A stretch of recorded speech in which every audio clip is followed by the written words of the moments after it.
Hello everyone, ঘুম থেকে অনেক আগেই উঠে পড়েছি আর ব্রেকফাস্ট হয়ে গেছে। আজকের আমার রান্না করতে ইচ্ছে নেই, কারণ রান্নার আইটেম দেখেই রান্না করার মুড চলে গেছে। হচ্ছে কি, রেশনে দিয়েছে এখনও বাঁধাকপি। এই গরমে, মানে যত রাজ্যের গরম এখানে, তা সত্ত্বেও এখন বাঁধাকপি কেমন লাগবে। তো বাঁধাকপি দিয়েছে, কদিন ধরে আমি ফেলে রাখছিলাম যে করব না, ওকে করব না, কিন্তু নষ্ট করব ফ্রিতে পাচ্ছি বলে, মানে হয় না যে ফ্রিতে পাচ্ছি বলে কদর নেই, এটা আমি চাইছি না। তো সেই জন্য ভাবলাম যে না, নষ্ট করব কেন, রান্নাটা করেই ফেলি। তো বাঁধাকপি করব, বেগুন ভাজবো। রেশনেই দিয়েছে, বেগুনও দিয়েছে, বাঁধাকপিও দিয়েছে, আর পটলও দিয়েছে। তো বাঁধাকপি দিয়ে আমার বর তো আমাকে বলছিল যে বাঁধাকপিটা রান্না করতে না, কারণ এত গরমে আর বাঁধাকপি খেতেও ইচ্ছা নেই এই মানে কী বলবো, এখন কি আর বাঁধাকপি খেতে ইচ্ছে করে, কিন্তু যেহেতু দিয়েছে তাই জন্য রান্না করব।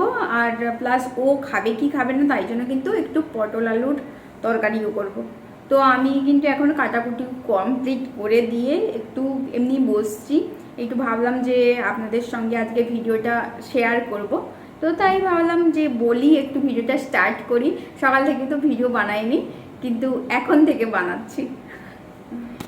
তো দেখতেই পাচ্ছেন আলু আর এখানে বাঁধাকপি কেটে ফেলেছি আমি, আর বাঁধাকপিটা একটু জল দিয়ে রেখেছি। এই আলুটা কেটেছি, এটা কিন্তু আলু সেদ্ধ দেব, রাত্রিবেলা জল ঢালা ভাত খেতে হবে, প্রচণ্ড গরম। আর এটা আছে আলু পটল কেটে রেখেছি, আলু পটলের একটা ঝোল বানাবো। তো প্রথমে বাঁধাকপিটা করে নেই, তারপরে কিন্তু সব শেষে আলু পটলের ঝোলটা বানাবো। তো আমি কিন্তু বেগুন ভাজাটা করে ফেলেছি, আর ভাতটাও হয়ে গেছে, আর বাঁধাকপিটাও হয়ে গেছে। এবার কিন্তু আলু পটলের তরকারিটার পালা, মানে এটাই বলতে পারেন যে আজকের মেন আকর্ষণ। এটা বাঁধাকপিটা করছি, জানি না ও কতটা খাবে আর আমি কতটা খাবো, হয়তো ফেলতেও হতে পারে বা কিছু, কারণ এখন তো এত গরমে বাঁধাকপি সত্যিই অপছন্দ, আর ভালো লাগে না। আর রাত্রে তো জল ঢালা ভাত খাবো বলে আলু সেদ্ধ দিয়েছি। আলু সেদ্ধ খেতে আমার ভীষণ ভালো লাগে, আর আলু সেদ্ধ দিয়েই জল ঢালা ভাত খাবো। ওই বাঁধাকপিটা মানে তরকারি দিয়ে না আমি জল ঢালা ভাত খেতে পারি না, আমার বর তাও মাঝে মধ্যে খায়। তো আলুগুলো সুন্দরভাবে ফ্রাই হয়ে গেছে, আর আমি পটলগুলোও তুলে দিচ্ছি এখন। আর আলুগুলোকে কিন্তু আমি মানে নিয়ে নেব একটা বাটিতে, আর পটলগুলো ভাজতে দেবো একটু। পটলগুলোর ছাল ছাড়িয়ে দিয়েছি, আর আগা আর গড়াটা একটু করে কেটে ফেলেছি, আর একটু ক্যারচা করে কেটেছি যাতে পটলগুলো দেখতে ভালো লাগে। আর আজকে প্রথমে ভাবছিলাম যে দই পটল বানাবো, কিন্তু সবসময় তো দই পটল বানাই, আর পটলের দোরমা বানাই, পটলের এটা অনেক কিছুই বানাই, কিন্তু আজকে ভাবলাম একদম সিম্পলভাবে পটলের ঝোল বানাবো। আর একটু বাটার দেব, মানে বাটার দিয়েই তরকারিটা করব, তাহলে খেতে টেস্ট হবে। আসলে কি, এবারে কিন্তু বাটার দিয়েছে, 5টা মতো বাটার দিয়েছে রেশনে কিন্তু এবারে অনেক কিছুই ভালো ভালো জিনিস দিয়েছে, বাটার দিয়েছে। আরও সবজিটা হয়তো ওই বাঁধাকপিটা খারাপ দিয়েছে, বাকি সমস্ত সবজি কিন্তু নতুন নতুন সবজি দিয়েছে, তো বেশ ভালো কিন্তু। আর এই যে দেখুন পটলের ঝোল একটু রেখেছি, আর এই যে পটলের তরকারিটা হয়ে গেছে। আর কিন্তু কিছুই বানাবো না এই গরমে, যেহেতু ভীষণ গরম। তো তাই জন্য আমি কিন্তু একদম সকাল সকাল রান্না করে ফেলেছি, মানে এখন বাজে 11টা মতো, আর এখনই কিন্তু আমার রান্না কমপ্লিট হয়ে গেছে। অন্যান্য সময় কি হয়েছে যে মানে 11টার পরে আমি রান্না করতে যেতাম, কিন্তু এখন 11টার মধ্যেই কিন্তু আমি রান্নাবান্না কমপ্লিট করে নিয়েছি। এবার স্নান করে নেবো। প্রচণ্ড জলের, মানে জল তো আগে থেকে আমি সকাল থেকে ভর্তি করে রাখি, 2 বালতি, একটা আমার বরের জন্য, একটা আমার জন্য, কিন্তু আমার 1 বালতিতে হয় না। তো সেই জন্য ভাবি যে মানে যত তাড়াতাড়ি পারবো তত জলটা ঠান্ডা থাকবে, না হলে তো গরমই হয়ে যাবে। তো সেই জন্য এখনই স্নান করে নিই, তারপরে পুজো টুজো করতে হবে। রান্নাবান্না কমপ্লিট হয়ে গেছে, রান্নাটা মানে যেন রান্নাঘরে এলে যেন পুরো ঘেমে যাই, তো প্রচণ্ড কষ্ট হয়। কিন্তু এখানে তো কেউ নেই, একটু হেল্প করে দেওয়ার মতনও কেউ নেই, যা করতে হবে নিজেকেই করতে হবে। আর এখন এমন হয়েছে রেশনে এত সুন্দর সুন্দর সবজি দিচ্ছে, সমস্ত কিছু দিচ্ছে যে না রান্না করে থাকাই যাবে না।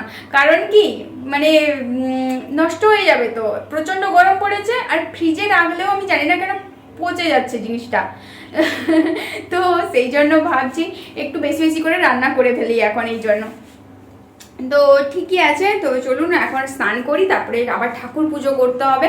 এখন আমরা কিন্তু ঠাকুর পুজো করি, কারণ ঠাকুরের ওই যে শিব ঠাকুরের মাথায় জল দেওয়ার জন্য আসছে ঘটি মতন যে দেখিয়েছি। তো আমার ভিডিওগুলো যারা দেখেন তারা তো অবশ্যই জানবেন, কারণ আমি তো সব কিছুটাই শেয়ার করি। তো জল দিতে হবে, তারপরে পুজো করবো। এমনি পুজোই করি, এমনি ফুল তো পাওয়া যায় না এখানে, এখানে ফুল পাওয়া যায় কিন্তু সেই সকালবেলা বেরোতে হবে, তাহলে হাঁটা মানে মর্নিং ওয়াকের জন্য যেতে হবে। আর মর্নিং ওয়াকে তো মোটেই না, মানে আমার দ্বারা সম্ভব নয়, কারণ আমি সকালবেলা উঠতেই পারি না একদম। তো এমনি ধূপ দিই আর একটু জল দিই, ব্যাস, আর তুলসী পাতা টাতা দিয়ে দিই। আর আমাদের তুলসী গাছটা কিন্তু একটু মোটামুটি হয়েছে বড়, অনেক দিন থেকে দেখাইনি, তো আজকে ভাবছি আজকের একটু দেখাই আপনাদেরকে। এই যে দেখুন তুলসী গাছটা কিন্তু মোটামুটি ভালোই বড় হয়েছে। এই যে একে তো গরম, তারপরে আবার কারেন্ট চলে গেছে, তো আমার বর সেই ঘরে শুয়ে আছে। আমি বলছি আমি আজকের আর শুতে পারবো না, তো আমি এইখানে বসে আছি। এখানে একটু ছোট করে বিছানা পেতেছি, মানে জাস্ট কেউ এলে বসবে বা কিছু, তো সেই জন্য। তো এখানেই আমি এখন মানে মাঝে মধ্যে শুয়ে পড়ি, পড়তে বসি, তো এরকম ভাবছি এখানেই আজকে শুয়ে থাকি। প্রচণ্ড এই ঘরটা তো প্রচুরই গরম, কিন্তু তা সত্ত্বেও মানে কারেন্ট নেই, তো সেই ঘরটা সব জানলা দরজা বন্ধ আছে, আর এই ঘরটা একটু জানলা দরজা খোলা আছে বলে এই জন্য ভালো লাগছে। এই জন্য এখানে চুপচাপ বসে আছি, জানি না কারেন্ট গেলে সেই ঘরে যাব। ভীষণ মানে কারেন্ট সাধারণত যায় না, কিন্তু আজকে কেন গিয়েছে আমি জানি না। আবার দুপুরবেলা গিয়েছে দুপুরবেলা গিয়েছে। তো এই যে এখানে আমি বসে আছি চুপচাপ। এই বিছানাটাও বেশ সুন্দর হয়েছে।